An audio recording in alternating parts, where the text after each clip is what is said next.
राधे राधे दोस्तों, स्वागत करती हूँ मैं आपका अपने चैनल पर।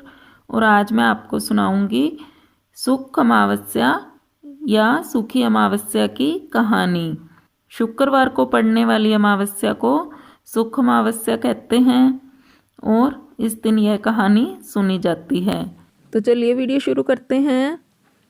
एक नगरी में एक राजा राज्य करता था। उसकी प्रजा एवं परिवार सब आनंद से रहते थे। राजा की रानी धार्मिक एवं प्रजा की प्रेमी थी। राजा के महल के सामने एक साहूकार की हवेली थी।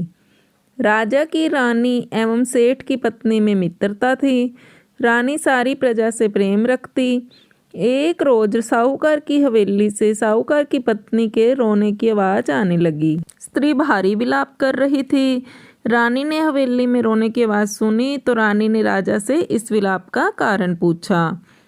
राजा ने कहा कि सेठ का पुत्र मर गया है, सो सेठ की पत्नी और लड़के की मां दुखी है। रानी बहुत भोली थी। उसने राजा को कहा कि महाराज दुख क्या होता है। राजा को समझ नहीं आया कि रानी को कैसे समझाएं कि दुख क्या होता है। रानी वापस बोली, महाराज दुख बताओ। जब राजा ने रानी से कहा तुम अपने कुंवर को मार दो तो तुम्हें मालूम हो जाएगा कि दुख क्या होता है। महाराज ने अपने कुंवर को महल से नीचे गिरा दिया। भगवान की कृपा से कुंवर गारे के ढेर पर गिरा और उसको खरोंच तक नहीं आई। रानी अपने कुंवर को देखकर नीचे आ ही रही थी कि कुंवर को सामने से आते देखा। यह देख राजा भी दंग रह गया कि इतने ऊपर से गिरने के बाद भी कुंवर को कुछ नहीं हुआ। रानी ने राजा से वापस पूछा, महाराज दुख क्या होता है बताओ। उस समय पड़ोसी राज्य के राजा के सैनिक युद्ध कर रहे थे।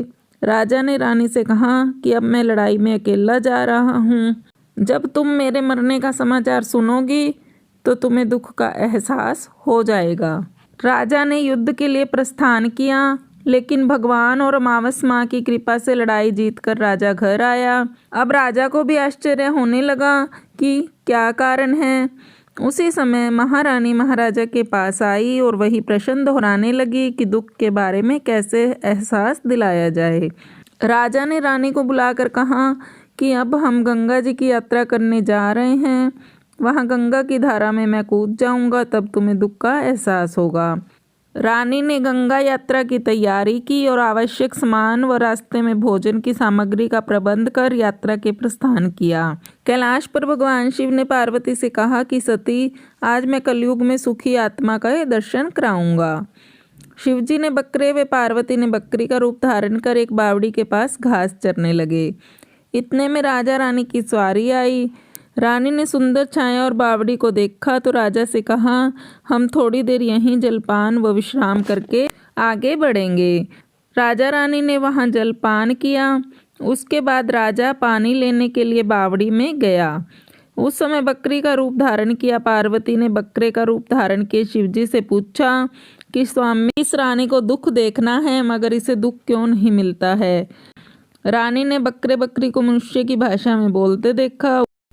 बकरा बने हुए शिवजी ने माता पार्वती से कहा कि इस रानी ने पूर्व जन्म में सुख नाम की अमावस का व्रत किया था। इस जन्म में रानी बनी और सुख का आनंद ले रही है। सती, यह राजा गंगा में भी नहीं मरेगा। रानी ने उसकी बात सुनी।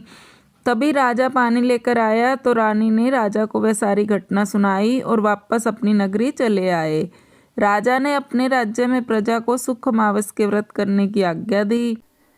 राजा हर अमावस को अमावस माता की पूजा करता और कथा करता। यह व्रत जिस दिन शुक्रवार को अमावस हो उस रोज से प्रारंभ करें। 21 अमावस तक व्रत करें। पहले 5 अमावस गेहूँ लाल कपड़ा दान करें, 5 अमावस मूंग, उसके बाद 5 अमावस चना, बाद में 5 अमावस मक्का और अंत में 21वें अमावस को चावल दान करें। दान में जैसे रंग का अन्न हो वैसा ही रंग का कपड़ा दक्षिणा दान करें।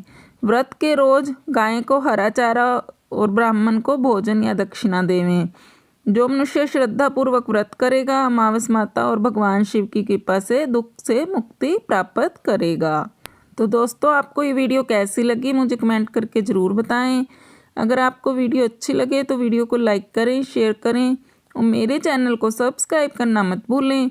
पास में लगे बेल आइकन को भी ज़रूर प्रेस करें, जिससे कि आने वाले नए वीडियो की नोटिफिकेशंस आपको मिलते रहें। Thanks for watching. मिलते हैं नई कहानी के साथ अगली वीडियो में। तब तक के लिए राधे राधे दोस्तों।